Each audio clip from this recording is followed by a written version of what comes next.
Pour commencer, nous aimerions avant tout que nos adhérents assidus tiennent bien en compte que nous tous sans exception, nous sommes nés sur cette planète pour faire quelque chose de créatif et de positif. C'est le projet de la divinité pour aider l'humanité à avancer dans son évolution personnelle et planétaire.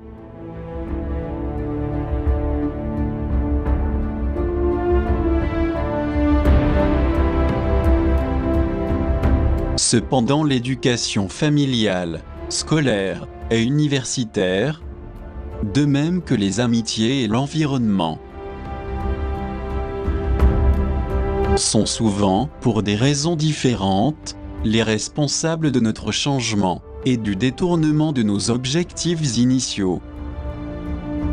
C'est vraiment regrettable, puisque c'est ce qui a certainement conduit des millions de personnes à être instables, frivoles et même très superficielles.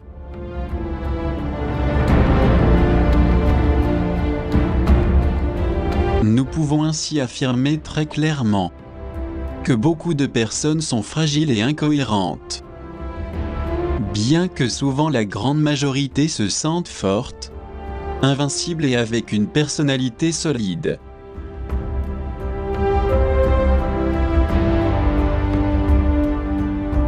Cependant, la vérité on la voit dans nos actes.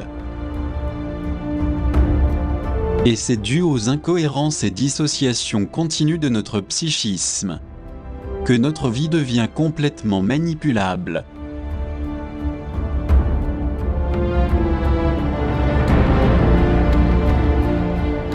Si nous ajoutons à cette fragilité et à ce mental dissocié la modification malveillante de l'ADN, qui a été altéré avec beaucoup de perversité depuis des époques ancestrales, par les aliens envahisseurs de notre civilisation, ça constitue un surcroît de poids que nous portons sur nos épaules, jusqu'à aujourd'hui. Cependant, la lutte pour notre survie et évolution doit être notre objectif principal, peu importe le prix que nous ayons à payer, car au final, tout est passager, seule l'âme conscience est immortelle et éternelle.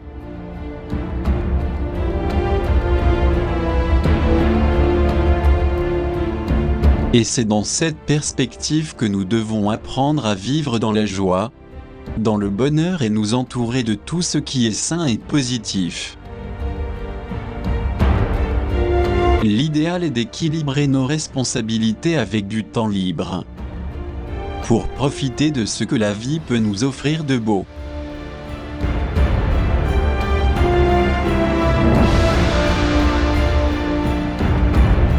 C'est dommage que beaucoup de personnes vivent dans un déséquilibre complet, très attachées à la matière, n'accordant aucune importance à la vie, dans ce qu'elle peut leur offrir de beau.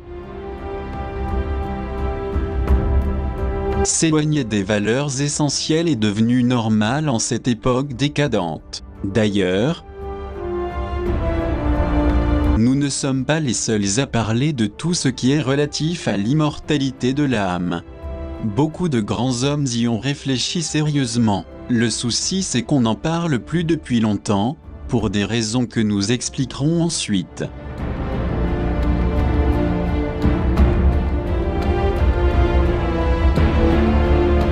Mais il est évident que notre corps physique n'est qu'une enveloppe créée pour recevoir notre âme conscience immortelle au long de beaucoup de transmigrations.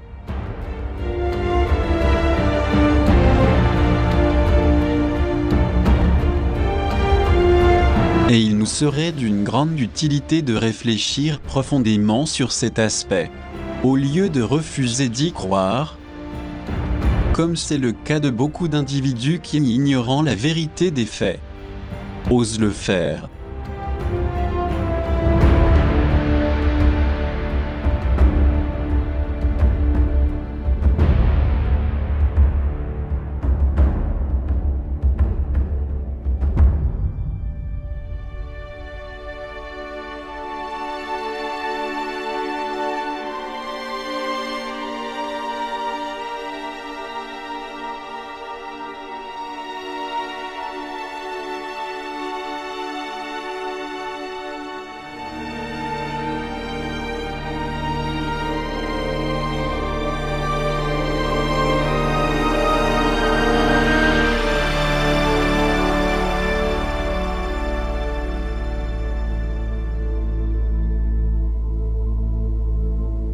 L'histoire témoigne de beaucoup de peuples et d'anciennes cultures qui ont laissé de profondes connaissances sur la Terre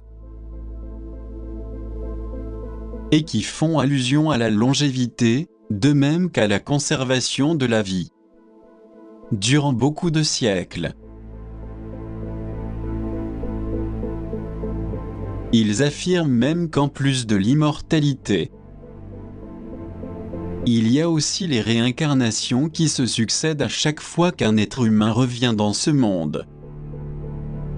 Il s'agit d'un vrai sujet dont on parle depuis des siècles et que beaucoup de personnes ont pu vivre directement au fil du temps. En effet, si certains en parlent avec conviction et certitude, c'est parce qu'il existe d'innombrables preuves historiques sur ce sujet.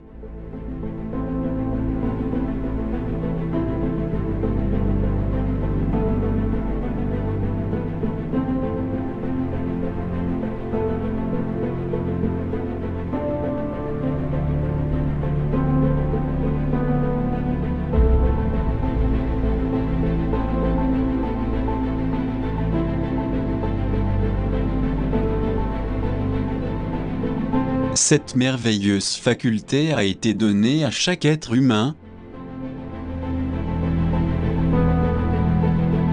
avec la seule intention de le faire avancer progressivement dans chaque existence. Elle a toujours été présente dans l'histoire, et beaucoup de cultures la voyaient comme quelque chose de très normal. Et aujourd'hui encore, beaucoup de ceux qui l'ont expérimenté peuvent en témoigner.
Il est important aussi de savoir que beaucoup d'êtres nettement évolués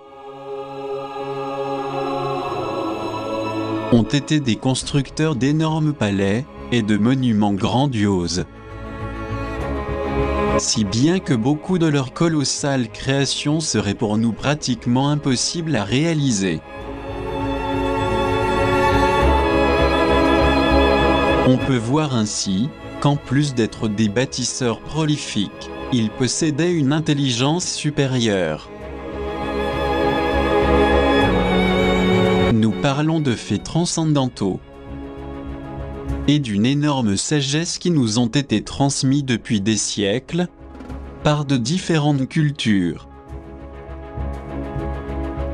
Grâce à l'existence d'êtres qui sont devenus immortels.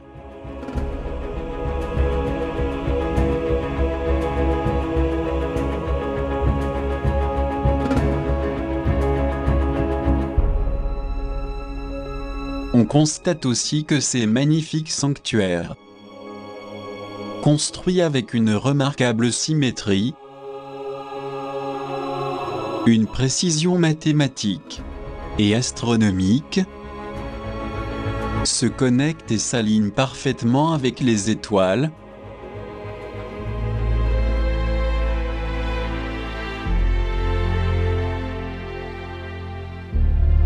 chose difficile d'accepter pour les anthropologues, les explorateurs et les archéologues.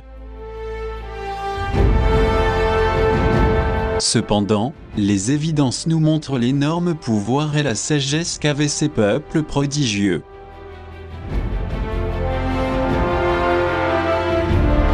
À l'évidence, beaucoup de sanctuaires étaient intimement connectés avec les étoiles. Comment pourrait-il ne pas savoir que lorsqu'une personne meurt physiquement, elle a plusieurs vies successives, liées à son développement évolutif ou involutif?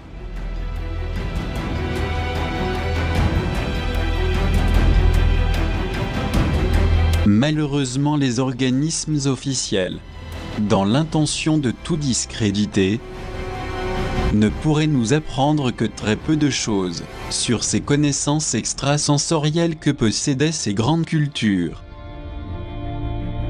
Et ils feront tout pour nous les cacher et nous rendre encore plus ignorants.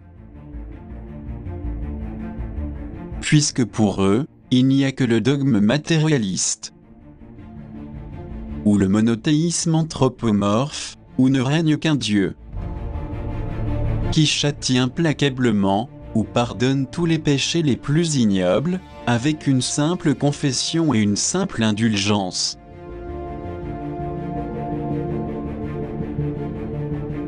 Mais le plus surprenant, c'est que cette absolution des péchés est faite dans beaucoup de cas par un autre pécheur semblable ou même pire que le naïf repenti. Mais comment est-il possible de pardonner les péchés et les fautes d'autrui, quand on sait par ailleurs que beaucoup de pasteurs et de vicaires de Dieu sont eux-mêmes prisonniers d'horribles vices et de graves péchés?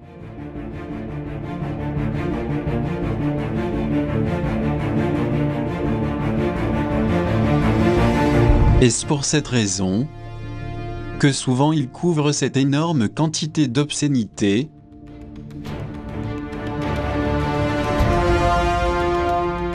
par une foi apparente, pour que personne n'intervienne dans leurs fautes horribles et dégénérescences criminelles? Il est important de comprendre que tout ce qui existe est basé sur la loi de cause à effet. Et que cela concerne non seulement les athées sceptiques, mais aussi les clergés. Lorsqu'ils ont commis des fautes et des dépravations graves. En fait, personne ne peut échapper à la justice divine, que ce soit pour des fautes commises récemment ou perpétrées il y a longtemps. Surtout lorsqu'il s'agit de l'oppression exercée en toute impunité sur d'innombrables peuples innocents.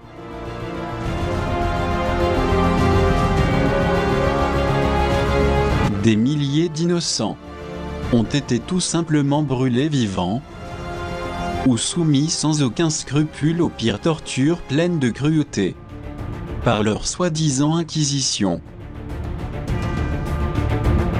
Cette faute terrible restera à jamais enregistrées dans les annales de l'histoire, mais aussi inscrites dans les enregistrements de l'Akash, qui se trouvent dans les dimensions subtiles. Et il est évident que maintenant que cette civilisation actuelle arrive à sa fin, il faut résoudre les vieilles dettes et payer tout ce que l'on doit.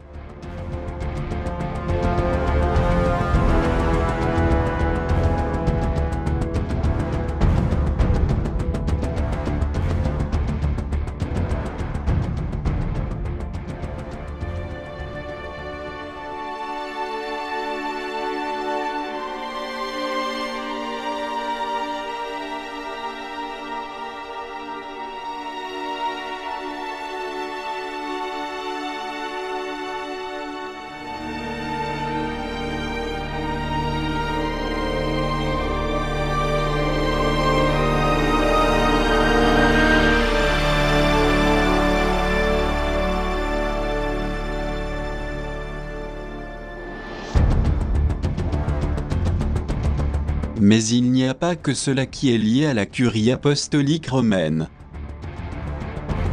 mais aussi tout ce qui a trait à la thèse de la réincarnation, transmigration ou palingénésie des âmes, qui a fini par être considérée comme un péché mortel. Il s'agissait d'un acte délictueux qui a été appliqué depuis le concile de Constantinople en l'an 553, suite au décret de l'empereur Justinien.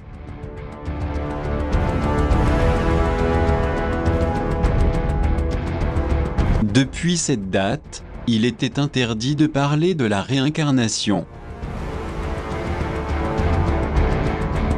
Et c'était même devenu une hérésie. Afin d'empêcher sous peine de châtiment, que ne soient divulgués les enseignements sur les préceptes divins et des âmes.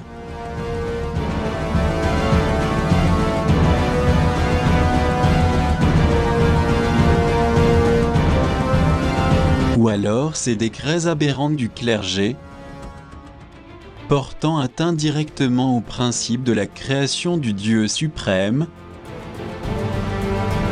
se sont-ils révélés une parfaite couverture pour permettre que le scepticisme et l'incrédulité autour de l'immortalité de l'âme s'installent partout dans le monde? Quoi qu'il en soit, il est évident que cette fausse croyance sera à présent très difficile à éradiquer, du fait qu'une grande partie de l'humanité est déjà codifiée à cette basse fréquence, qui nous dicte que nous n'avons qu'une seule existence, pour ensuite disparaître à tout jamais. Et comme il s'agit de l'arrangement laissé par le clergé qui cache tout, comme les gouvernements corrompus, il est évident que cela provoque que les multitudes s'adonnent aux vices les plus aberrants, car comme disent les gens, il faut bien profiter de la vie car on n'en a qu'une seule.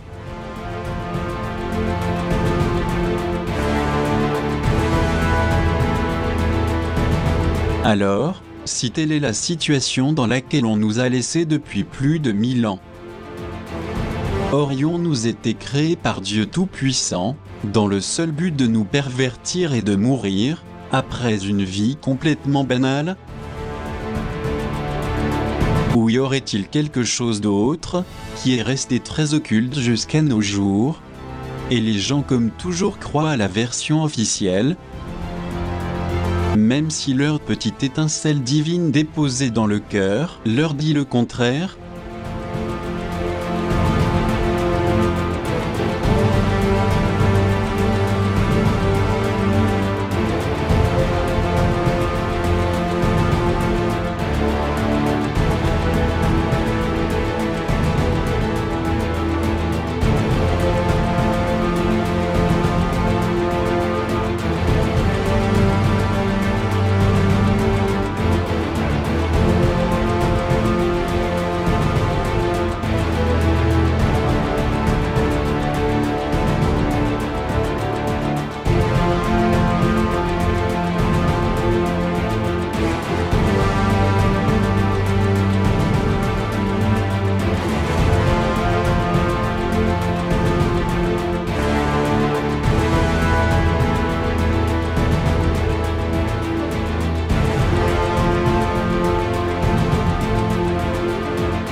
Il est indéniable que le dogme matérialiste veut nous faire croire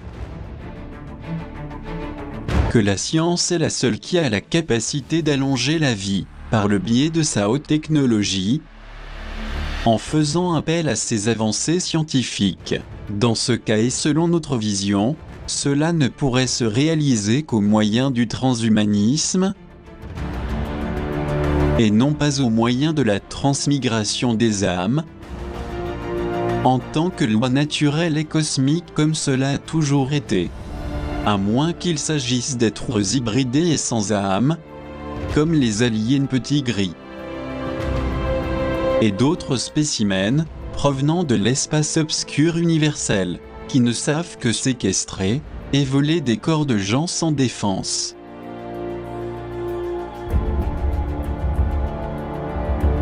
Si nous sommes honnêtes, nous devons avouer que toute cette technique d'une prétendue amélioration par le biais d'une technologie synthétique ne sont pas ce qu'ils l'affirment, puisqu'il s'agit seulement de la création d'une vie artificielle à partir d'un ADN modifié, et qui s'auto-réplique autant de fois que cela est nécessaire. Par conséquent, ce procédé technologique est diamétralement opposé à la méthode naturelle et divine, parce que l'âme-conscience que beaucoup de gens possèdent encore ne peut être remplacée par aucune machine scientifique, aussi sophistiquée soit-elle. Ce fait néfaste se produit seulement lorsque la personne, en raison de son ignorance, ou du fait qu'elle a été perversement persuadée, finit par faire un pacte avec des entités inférieures, ou bien pratique le sinistre satanisme dans sa manifestation la plus perverse. Voilà pourquoi nous insistons sur le fait d'éveiller la conscience, car c'est grâce à l'âme infinie que nous pourrons avoir une plus grande conviction et une pleine lucidité de ce que nous faisons.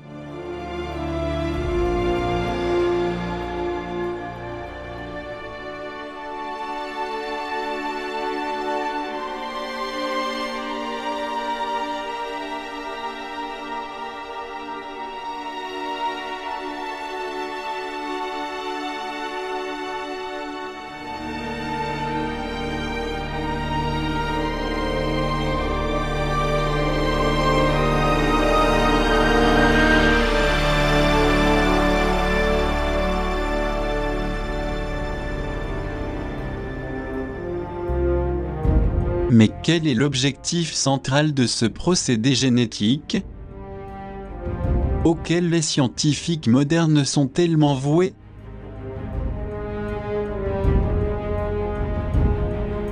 À notre connaissance, la finalité c'est qu'à travers ces manipulations chimiques et génétiques, tous les problèmes humains et toutes les complexités de la vie pourront être résolus à l'aide d'une méthode simple, déterministe et prédictive. Cela permettrait de dissoudre les conflits émotionnels et les crises sociales. C'est-à-dire que nous deviendrions tous des machines clonées reproductrices, et nous travaillerions en suivant un ordre préétabli, semblable au Big Brother orwellien.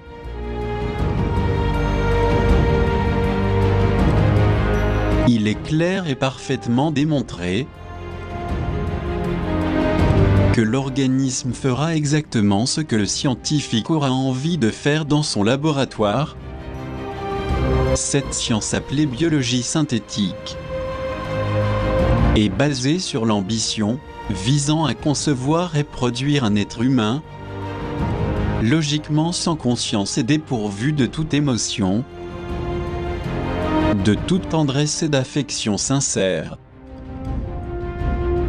Nous pouvons affirmer formellement que si nous ne faisons rien, l'étape suivante consistera à nous convertir en robots esclaves.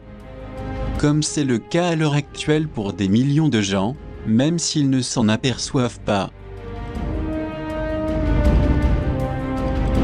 Se rendre compte de cette situation n'est possible que s'il y a encore une âme, capable de manifester des émotions et de l'affection. Mais si ces états fondamentaux qui proviennent de notre cognition-conscience ne s'expriment pas, c'est parce que ce qui nous unit à la divinité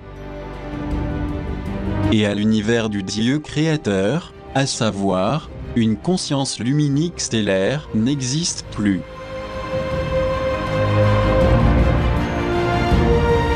En effet, c'est l'inexpressivité, la désharmonie et l'individualisme qui se font remarquer de plus en plus. C'est pourquoi on ne voit que des gens extrêmement mentaux et intellectuels qui ne font que penser et qui mènent une vie pleine de froideur, d'indifférence, de manque d'intérêt et d'un fort égoïsme. Il s'agit d'une situation grave d'insensibilité et de stérilité psychique, émotionnelle et de l'âme. Et le pire, c'est que cela se répand de toutes parts. C'est pourquoi beaucoup de gens décident de vivre seuls, menant une vie secrète et sombre, et que personne ne les dérange. Plongés dans une sédation et un hypnotisme provenant de l'environnement, ils ne se rendent pas du tout compte que nous sommes en train de tourner en permanence avec la puissante roue du destin. C'est cette roue qui nous fait revenir encore et encore, dans un nouveau corps physique, que ce soit en bonne ou mauvaise santé, ou avec ou sans souffrance, selon notre comportement dans la vie. Voici la réponse qui explique qu'une existence soit plus exécrable, détestable et infâme. Ceci est dû à tout ce que nous avons voulu créer avec nos perversions, nos égos, nos phobies, rejets et manies. Or, si nous voulons comprendre ce qui vient d'être expliqué, il ne s'agit pas d'accepter ou de nier l'existence de multiples réincarnations, mais de s'efforcer d'accomplir les desseins que la divinité nous offre.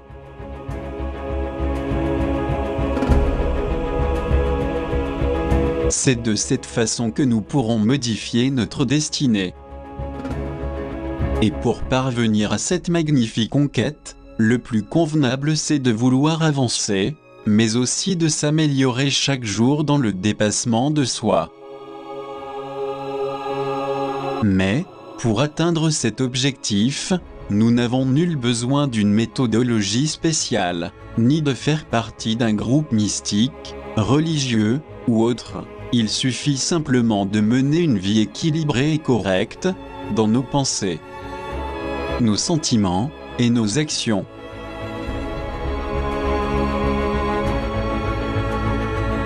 C'est de cette manière que nous semons de bonnes actions et que nous préparons le moment du passage à l'après-vie, pour qu'il n'y ait pas de souffrance ni de peur concernant ce qui pourrait nous arriver, car nos actions auraient pesé positivement sur la balance de la justice céleste.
revenant sur la biologie synthétique dont nous avons parlé, si nous sommes cohérents et pourvus de bonne volonté, nous pourrons constater que ce procédé génétique artificiel, en réalité, n'est qu'une spéculation vide de sens. Il s'agit de quelque chose d'irréel, et ceci est dû au fait qu'elle se trouve à un pas de l'eugénisme ethnique, ce qui constitue une manière très efficace pour obtenir un contrôle total de la société, dans le but que celle-ci agisse en accord avec les mécanismes fournis par le transhumanisme robotique. Mais dans la recherche concernant les robots, on trouve aussi la cryogénisation, dont l'objectif principal est de chercher la transcendance et la vie au-delà de la mort. Et ils prétendent les avoir trouvés en développant la robotique et la biologie moléculaire. La cryogénisation, bien que ça ait été un sujet ayant fait objet de beaucoup de controverses, répond à l'objectif poursuivi par la science d'arrêter le cycle biologique d'une personne, en espérant la ressusciter quelques décennies plus tard. Autrement dit, il s'agirait d'introduire le corps du défunt dans un caisson rempli d'azote liquide, suivant les techniques d'hibernation artificielle, lesquelles seraient très semblables à la catalepsie, ou le coma profond. Ce procédé a déjà été réalisé dans de nombreux cas, dans l'espoir qu'un jour on puisse, soi-disant, ressusciter ou faire revivre le corps, ce qui s'avère extrêmement difficile, car le corps séparé des valeurs internes et de son âme,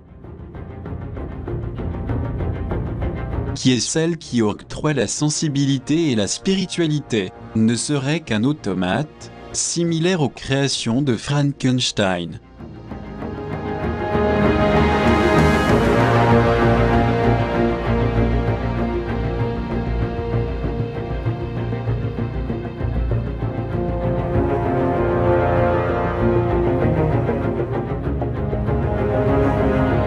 La suspension cryogénique pratique la conservation, ou, comme nous avons déjà dit précédemment, l'hibernation des patients cliniquement morts, en attendant que la médecine du futur puisse les réanimer. Et pour cela, la biochimie passe par-dessus la bioéthique et tous les principes spirituels liés à l'âme. Puisque ce projet laisserait un corps inanimé, et évidemment, sans âme-conscience qui puisse agir normalement.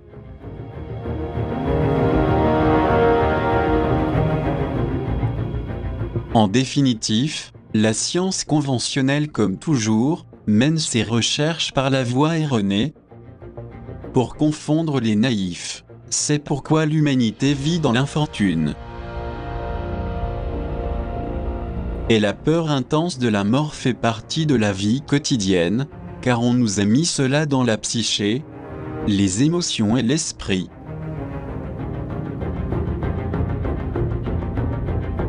Or, il est clair que tous nos efforts pour devenir meilleurs ne serviront à rien, tant que nous serons pris au piège de leurs mensonges.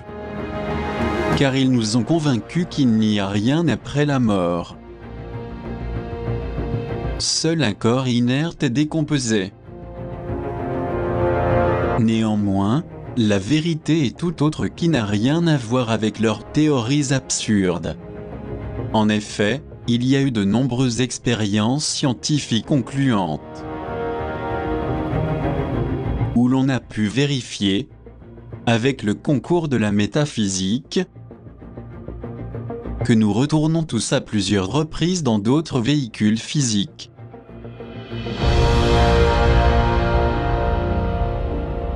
Mais pour avoir des bons résultats dans ces retours incessants, il faut acquérir l'expérience positive des erreurs commises.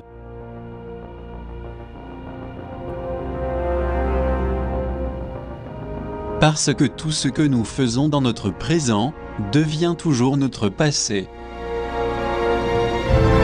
et reste enregistré dans notre curriculum de vie que nous répétons d'innombrables fois, même si nous n'en avons pas de souvenir, ni conscience des faits survenus.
Souvenons-nous de ce qui a déjà été expliqué dans d'autres documentaires, à savoir que l'âme cognition est liée directement à l'esprit.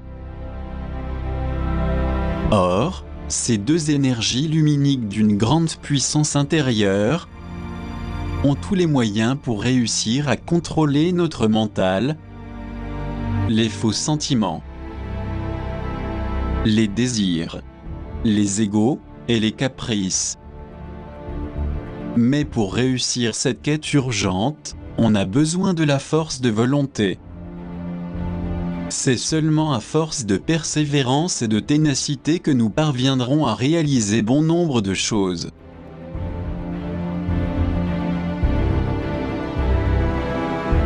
Sachons que notre essence conscience, notre âme cognition conscience, et l'esprit divin universel sont des énergies luminiques d'une grande puissance intérieure. Le fait de relier ces énergies entre elles constituera une étape concrète pour nous conduire à l'immortalité. Même si le corps physique doit mourir, et l'âme transmigrer maintes et maintes fois. La clé réside ici dans les faits menés à bien pendant notre existence. Si notre vie a été plus positive que négative, ne doutons pas que l'avenir qui nous attend sera de participer directement à la nouvelle race du photon. Ce procédé de l'âme cognition conscience et de l'esprit divin universel s'oppose radicalement à la théorie du transhumanisme que la science officielle veut nous inculquer par tous les moyens possibles. En effet, ce dernier n'a aucune valeur pour nous ennoblir et offrir le vrai bonheur de l'âme, comme elle devrait être notamment en cette époque marquée par la souffrance et l'incertitude. Nous devons être plus intelligents pour parvenir à enquêter profondément sur bon nombre de choses qu'on nous a cachées de façon malveillante le long des siècles,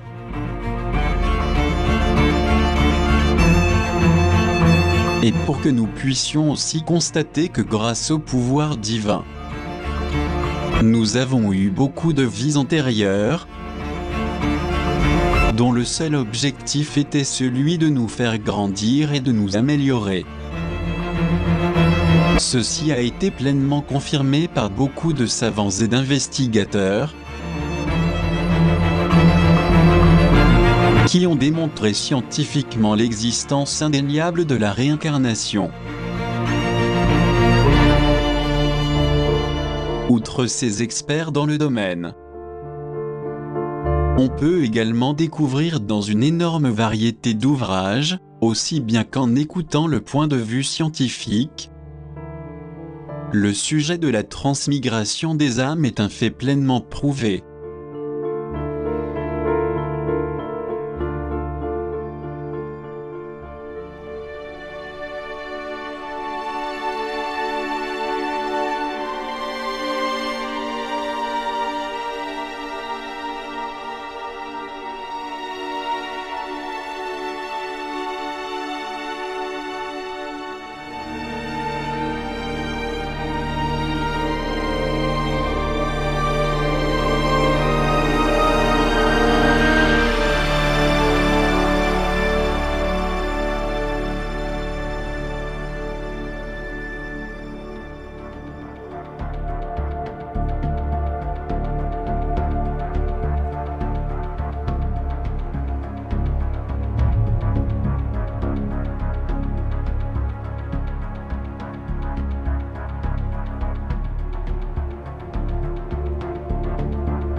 Continuons avec les prodiges de la création qui portent sur des expériences réelles. Il y a beaucoup de personnes qui se souviennent parfaitement de leurs existences passées. Nous pensons par exemple à des acteurs comme Glenn Ford,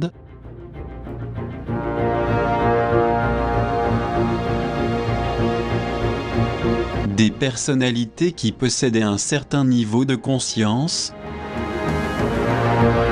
pour pouvoir se rappeler de ce que la grande majorité ignore à cette époque technologique et décadente, à savoir que nous avons tous vécu d'innombrables réincarnations. À cet égard, il y a le cas du général Patton, héros des 2 guerres mondiales.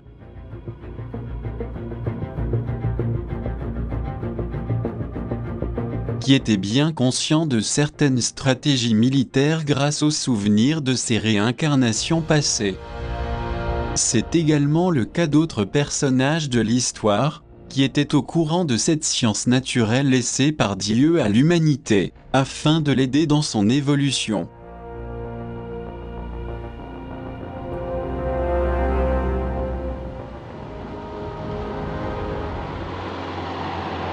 Hold it.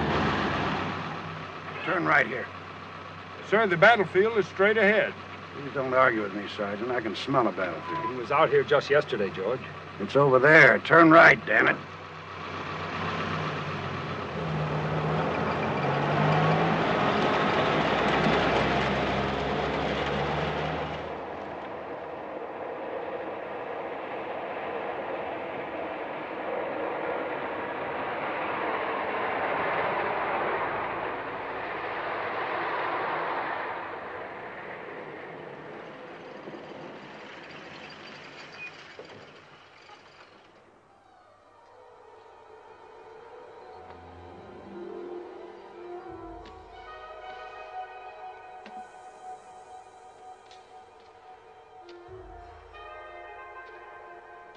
It was here. The battlefield was here.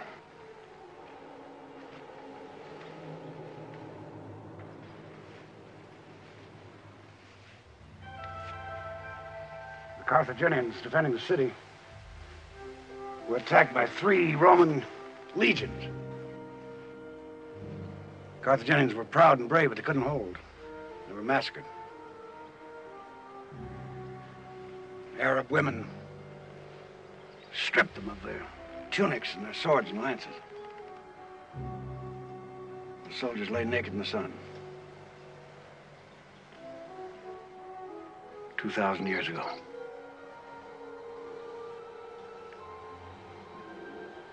I was here.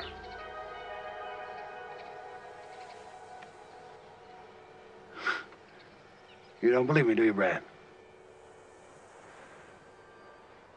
You know what the poet said? Through the travail of ages, midst the pomp and toils of war, have I fought and strove and perished countless times upon the star.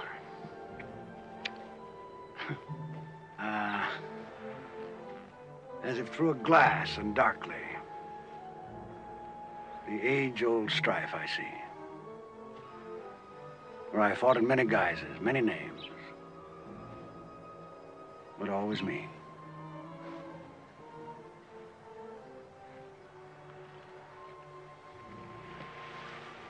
You know who the poet was? Me.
Mais au-delà des cas de réincarnation reconnus,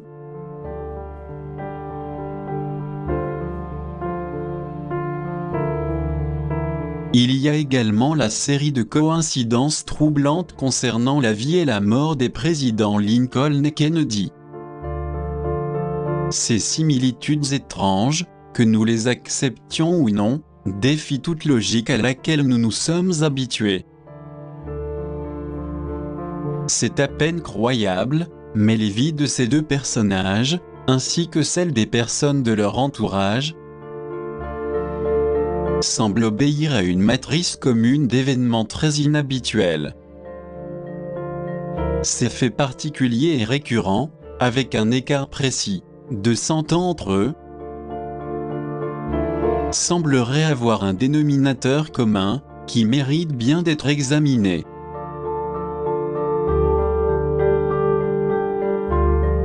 Nous présentons à continuation les coïncidences les plus significatives. Nous sommes convaincus qu'il ne s'agit pas d'événements dus au hasard, mais plutôt d'une causalité entre événements, qui dépasse toutes sortes le raisonnement cartésien, faisant partie de notre éducation. Première coïncidence. Le président Abraham Lincoln a été élu pour la première fois au Congrès en 1846. Le président John F. Kennedy a été élu précisément 100 ans plus tard, soit en 1946.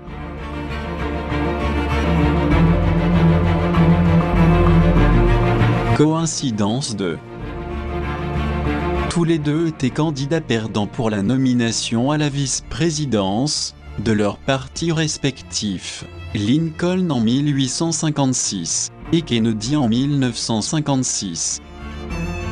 Mais ensuite Lincoln a vaincu le vice-président Breckinridge et a obtenu la présidence. Kennedy a fait de même, il a vaincu le vice-président Nixon pour devenir également président. Coïncidence 3. Lincoln a été élu en novembre 1860. De manière coïncidente, Kennedy a également été élu en novembre 1960. Coïncidence 4. Les noms de Lincoln comme celui de Kennedy contiennent cette lettre. Coïncidence 5. Les deux présidents étaient, chacun de son côté, le deuxième enfant de la fratrie. Coïncidence 6. Bien que les deux présidents étaient contre la guerre et essayaient de l'éviter, presque immédiatement après leur proclamation en tant que président, Lincoln a été poussé à la guerre civile américaine, tout comme Kennedy, très proche aussi de son investiture, a également fait l'objet de pression pour intervenir dans la guerre du Vietnam. Coïncidence 7. Les deux présidents ont défendu l'abolition de l'esclavage en s'engageant publiquement.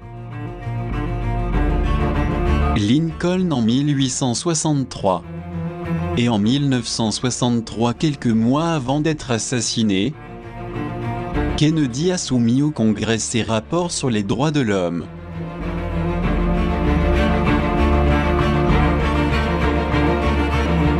Coïncidence 8.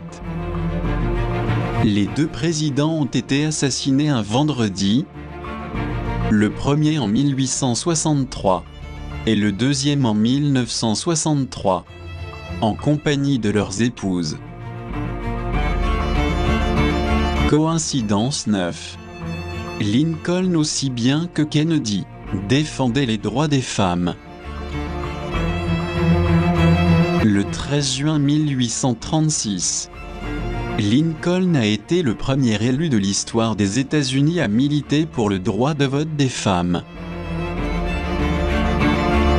Quant à Kennedy, Le 10 juin 1963, il a signé la loi d'égalité de rémunération entre hommes et femmes. Coïncidence 10. Également de manière coïncidente, tous les deux étaient connus pour leur esprit, intelligence et rhétorique. Et tous les deux ont souvent eu recours, dans leurs discours, à des citations de Shakespeare et de la Bible. Coïncidence 11. Une autre coïncidence étonnante. Lincoln aussi bien que Kennedy avaient respectivement un ami et conseiller spirituel, nommé William Graham. Ils étaient tous les deux membres de l'Église baptiste. Coïncidence 12. Avant d'être président, tous les deux ont combattu dans des guerres. Lincoln a servi comme capitaine de l'armée dans la guerre du Faucon Noir, et Kennedy a aussi servi dans la marine comme lieutenant pendant la Seconde Guerre mondiale.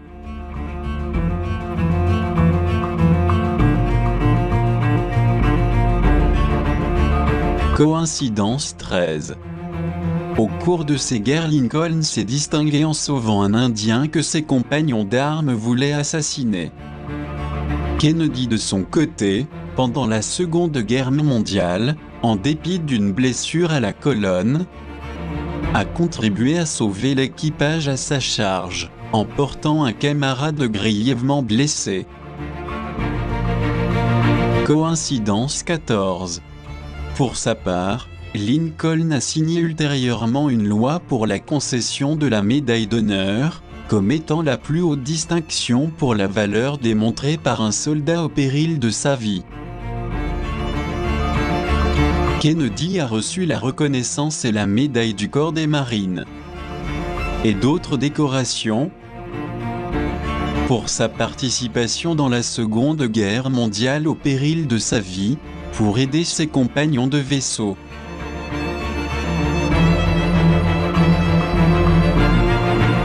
Coïncidence 15. Lincoln s'est marié à l'âge de 33 ans. Kennedy s'est marié à l'âge de 36 ans. Leurs femmes respectives étaient âgées de 24 ans et avaient des cheveux noirs. Les deux femmes venaient, toutes les deux, des plus hauts rangs de la société.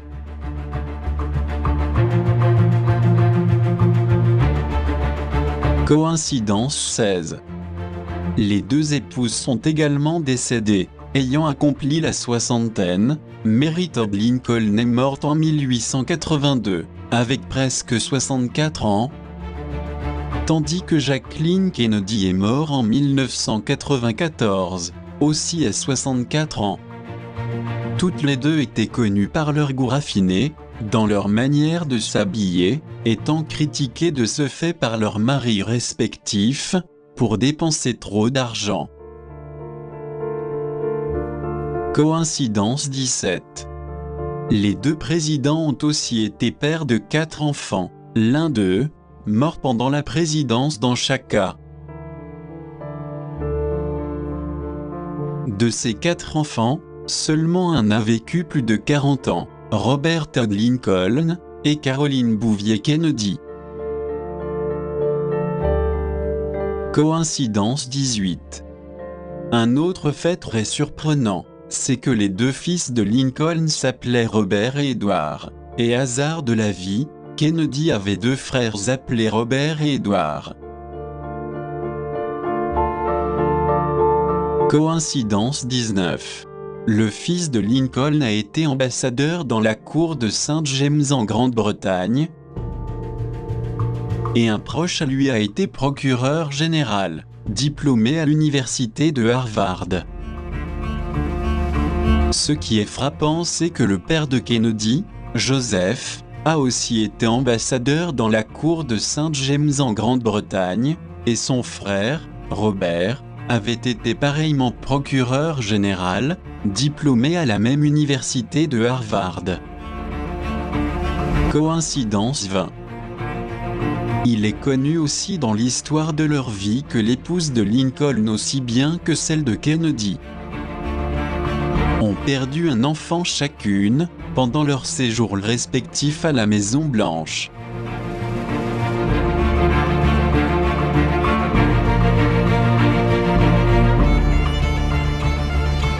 Coïncidence 21. Robert Lincoln a été le seul fils du président Lincoln à avoir eu des enfants, 2 filles et un garçon. L'enfant a été appelé Abraham comme son grand-père, également connu par le surnom de Jacques.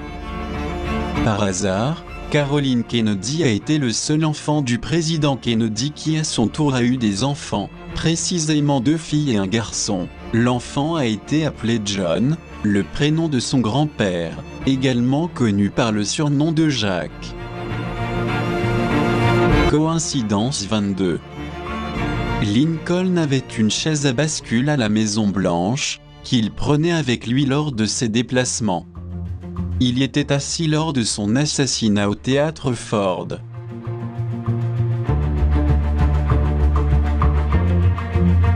Kennedy avait lui aussi une chaise-fauteuil à bascule spéciale à la Maison-Blanche, qu'il utilisait pour soulager son mal de dos, et qu'il portait également lors de ses voyages à travers les États-Unis ou dans le monde.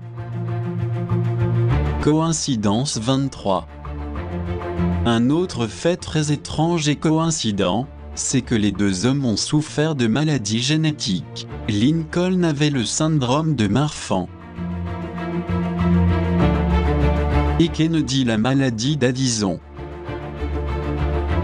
Coïncidence 24. Un autre événement récurrent est lié au fait que les 2 présidents ont été assassinés un vendredi. Lincoln en 1865 et Kennedy en 1963, en compagnie de leurs épouses. Coïncidence 25. Les 2 présidents ont été abattus d'une balle dans la tête. Coïncidence 26. Quelques jours avant son assassinat, Lincoln a dit à sa femme et à ses amis qu'il avait fait un rêve où il était abattu par un assassin. Quelques heures avant l'attentat contre sa vie, Kennedy a dit lui aussi, à son épouse et à ses amis, qu'il serait très facile pour un assassin caché au milieu de la foule, de l'abattre. Coïncidence 27. Les 2 présidents sont morts à un endroit avec les initiales PH.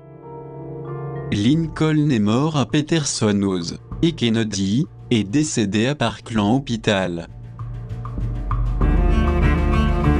Coïncidence 28. Les assassins de Lincoln et de Kennedy, John Wilkes et Lee Harvey Oswald, sont connus par leur patronyme complet, ayant le même nombre de lettres, 15. Coïncidence 29. L'assassin de Lincoln est né en 1839, et celui de Kennedy en 1939, et tous les 2 ont été abattus avant d'être jugés.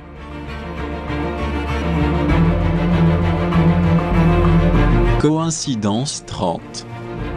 En outre, Lincoln a été abattu d'une balle dans le dos, alors qu'il assistait à une représentation théâtrale, et le meurtrier a couru se réfugier dans un entrepôt. En revanche, l'assassin du président Kennedy a tiré depuis un entrepôt, et a couru se réfugier dans un théâtre. Coïncidence 31. Un autre fait étrange. Le président Lincoln a été assassiné au théâtre Ford. Et Kennedy a été assassiné dans une voiture modèle Lincoln, fabriquée par la compagnie Ford. Coïncidence 32.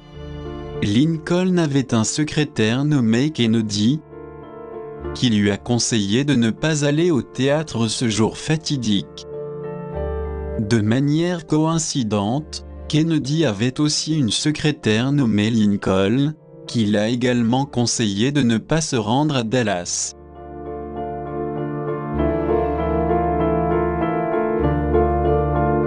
Coïncidence 33. Fait curieux de constater que leurs successeurs respectifs s'appelaient Johnson. Et qu'ils soient nés également avec un siècle d'écart. Les successeurs de Lincoln et Kennedy s'appelaient Andrew Johnson et Lyndon Johnson. Leurs patronymes complets contiennent chacun 13 lettres. Coïncidence 34. Andrew Johnson est né en 1808 et était démocrate du Sud. Lyndon Johnson est né précisément 100 ans plus tard en 1908. Et il était aussi démocrate du Sud, originaire du Texas.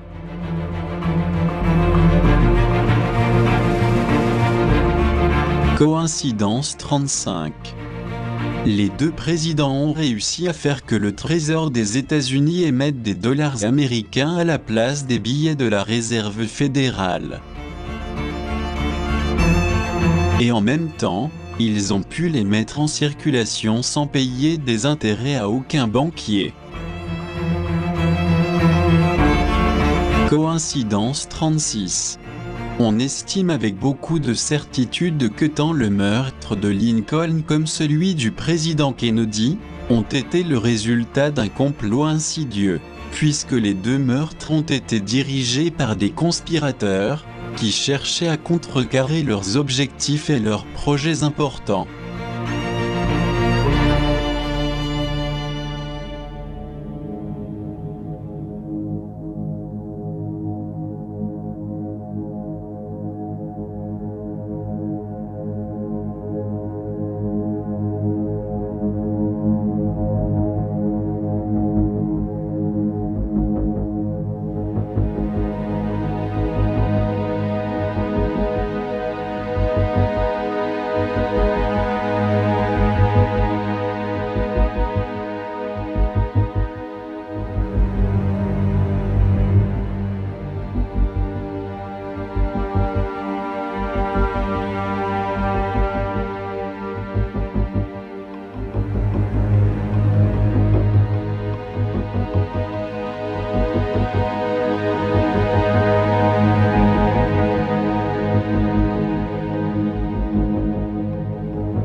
on ne peut s'empêcher de penser que quelque chose au-delà de toute logique formelle a opéré en toile de fond lors des assassinats des 2 présidents. Nous espérons qu'après ces corrélations si nombreuses et étranges, nous soyons en mesure de réfléchir et d'être capables de voir que rien n'est le fruit du hasard. En effet, tout s'enchaîne de manière causale, et cela est très différent. C'est comme si une force supérieure à tout ce que l'on connaît avait une forte influence dans notre vie. Nous appelons souvent cela coïncidence. Mais ce n'est pas vraiment comme nous pensons généralement. Tout se passerait comme si nous étions animés par une force supérieure et inconnue, que nous appelons souvent des coïncidences. Mais en réalité, cela ne se passe pas comme nous le pensons, car une intelligence supérieure opère en toile de fond, renversant tous nos dogmes et croyances. De surcroît, il est possible que cette sagesse soit liée au monde parallèle. C'est pourquoi, d'après notre point de vue, rien n'est à exclure. Même pas le fait que les sages généticiens de la Confédération Galactique disposent de tout l'ADN de cette civilisation. Si jamais une catastrophe se produisait, menant à la destruction de toute cette race, n'en doutons pas, ils seraient parfaitement en mesure de nous réincorporer dans de nouveaux corps physiques, vu leur connaissance si avancée en la matière. Ils mèneraient à terme cela dans le monde tridimensionnel, tétradimensionnel ou pentadimensionnel. Dans le cas où l'humanité disparaîtrait de la surface de la Terre. Ce procédé génétique ou de reconstruction de notre ADN serait pour les êtres de lumière très facile à réaliser, compte tenu de leur évolution scientifique.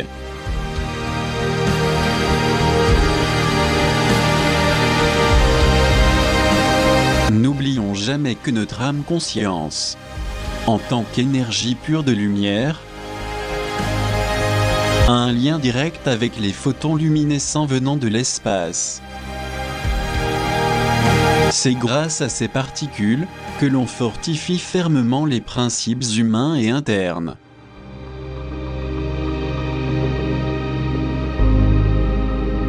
C'est pourquoi, bien qu'aujourd'hui il devienne de plus en plus difficile de trouver des gens ayant ces principes bénéfiques très précieux,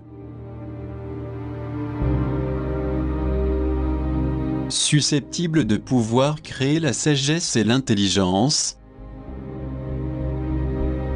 il y a aussi des gens qui se connectent de façon correcte et permanente avec ces photons lumière. Même si, en général, ils ne s'aperçoivent pas de leur réception si importante. Nous voulons dire par là que si nous développons la sagesse, le discernement et la connaissance, nul ne doute que nous aurons un niveau de conscience plus élevé. Alors tout ce qui signifie transmigration, métempsychose ou réincarnation,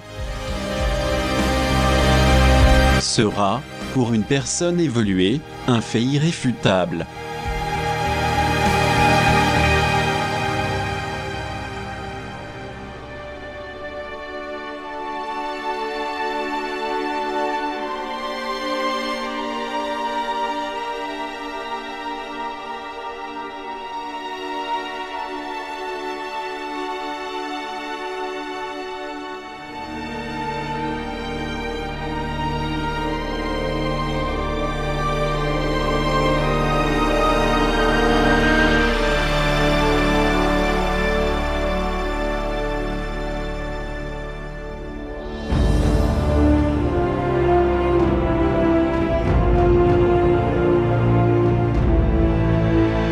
Toutefois, comme nous l'avions déjà avancé,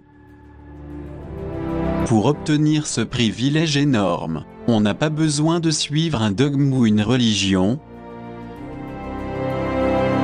ou d'aspirer à faire partie d'expériences génétiques. L'intelligence artificielle est à la mode, Et le transhumanisme cherche à nous faire croire à ses atouts, en nous implantant des membres biomécaniques, ou en mettant le cerveau dans un ordinateur pour nous relier au nuage, et nous rendre encore plus robotiques et insensibles, et pour nous intégrer ainsi à une neuro-ingénierie et une transgénèse complètement artificielle. Ceci veut dire que nous cesserions d'être des êtres humains, porteurs d'une pensée et des émotions.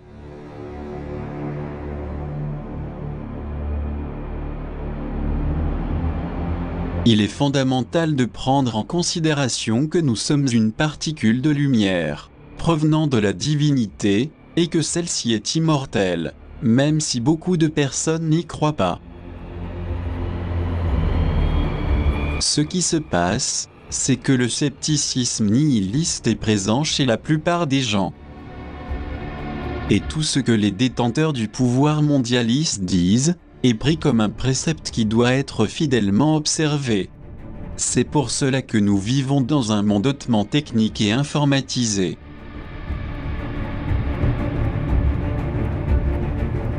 Ceci n'est pas négatif en soi, mais le problème est que nous vivons entourés d'une biotechnologie et que si nous n'y prenons pas garde, nous finirons par devenir des êtres très insensibles et encore plus si nous laissons la cybernétique gouverner notre vie.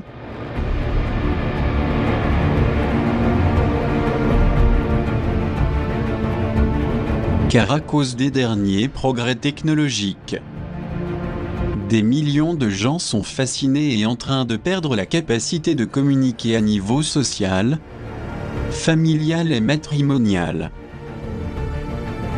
Ils vivent fascinés et hypnotisés par les machines. Et ils sont en train de perdre la capacité de discerner, de comprendre, de faire la différence. Et cela est assez grave s'ils aspirent réellement à faire partie d'une nouvelle race.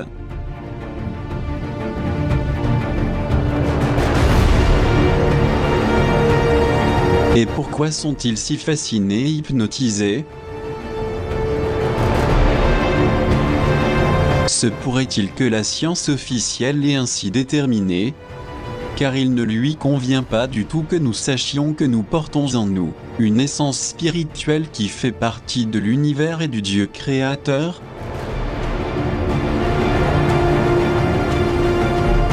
Il ne faut pas oublier que des millions de gens sont encore codifiés par une fréquence dense générée par l'anti-lumière, et s'en séparer n'est pas du tout facile. Et encore moins si la plupart des personnes sont très attachées aux multiples perversions et aux énormes corruptions dégénératives.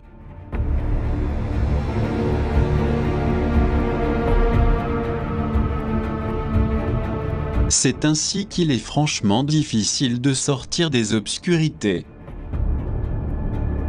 Sachons que ces entités camouflées en humains sont pratiquement perdus depuis la fin de l'année 2012. Et cela peut être confirmé par la remarquable augmentation du nombre de décès qui sont étroitement liés à l'élite.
Toutefois, il continue de piéger une quantité considérable de personnes inconscientes et automates qui ignorent totalement ce qui se passe.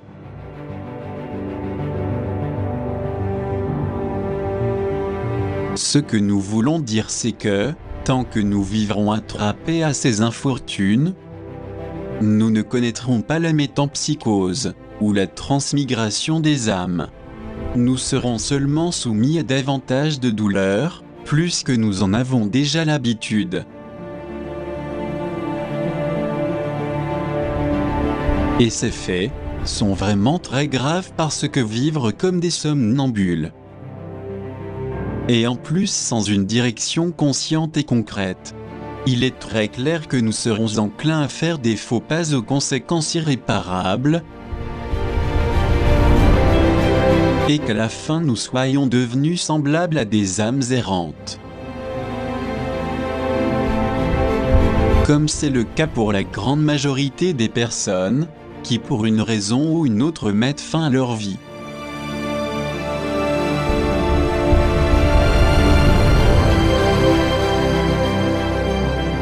C'est la raison pour laquelle nous insistons sur le fait d'éveiller notre conscience, pour sortir de la densité dominante. Car au moment de notre décès, que ce soit par une guerre thermonucléaire affreuse, ou par des catastrophes naturelles inattendues,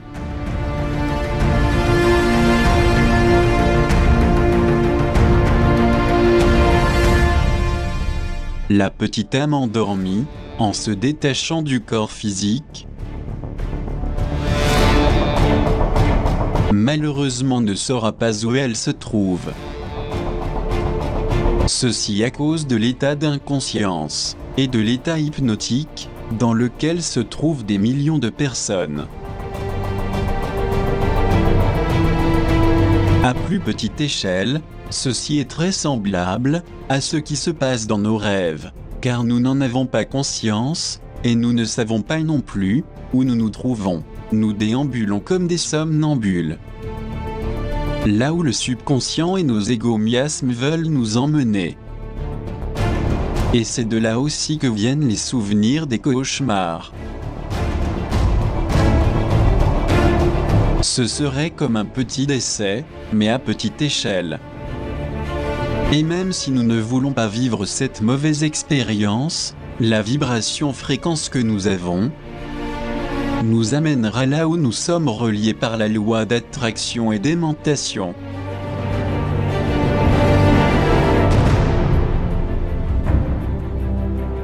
Autrement dit, nous n'avons pas d'autocontrôle sur ce monde onirique et ne maîtrisons non plus la désincarnation. Car nous ne contrôlons pas notre esprit ni les émotions. Tout vibrer en dépend, par la loi de concomitance.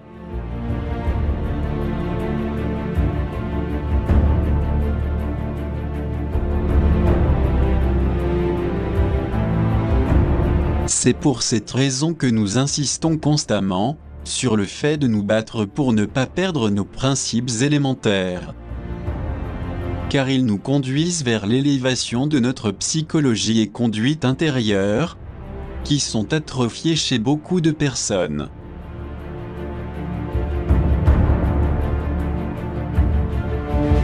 La désinformation relayée par les médias est un autre facteur qui ne nous permet pas d'avoir conscience de ce qui se passe vraiment autour de nous,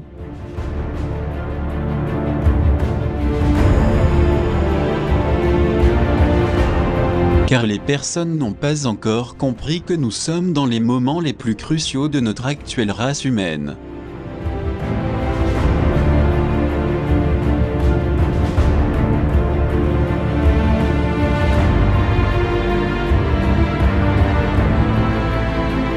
Il est important de comprendre qu'à tout moment nous pouvons décéder et par conséquent être pesés dans la balance de la justice céleste. Et en fonction de nos actes passés et présents, nous obtiendrons ce qu'il est juste de recevoir.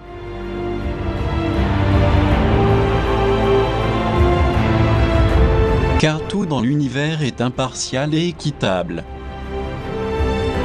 Qu'on le veuille ou pas, celui qui sème devra également récolter ce qu'il a semé. Donc essayons de nous battre pour aller dans la direction de la lumière.